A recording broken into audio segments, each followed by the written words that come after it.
በሳይሆን በማሰብ እናቅርብ ምስጋና በረከቱ በረከቱ በረከቱ ክብርናልና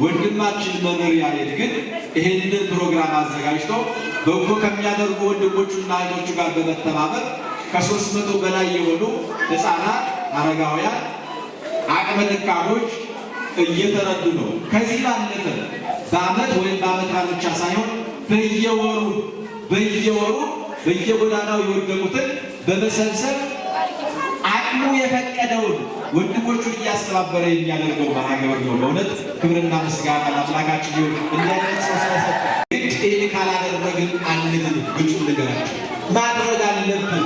ስንጠየቅ የምንመልሰው መልስ አንዱ ምን ሰራ? ወንድምህ ሲራብ አብልተሃል ወይ? ወንድምህ ሲወድቅ አንስተኸዋል ወይ? ወንድምህ ሲጠማ አጠጥተኸዋል ወይ? ወንድምህ ሲታረዝ አልብሰኸዋል ወይ? ወንድምህ ሲታሰር አስፈትተኸዋል ወይ? በችግር ሲታሰር በበሽታ ሲታሰር እሱን ከበሽታውና ከችግሩ ፈተኸዋል ወይ? ጥያቄው የማቴዎስ ወንጌል ምዕራፍ 5 ላይ እናገኛለን። ልጆቿ ይባረኩላቸው፣ ወለደች እድሜ ይስጣችሁ፣ ተባረኩ።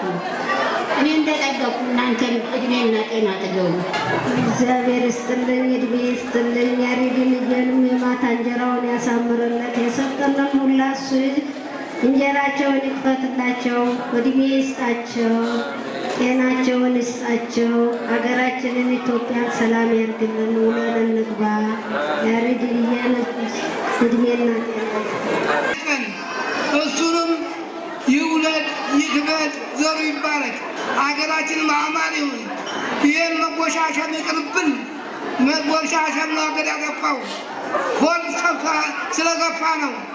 እሱንም ሀገራችንን ሰላም ያርግልን፣ ሰላም ያርግልን። እሱንም ይውለድ ይክበድ ሺሁን። ሰዎችን ነው ለማገዝ የሞከርነው።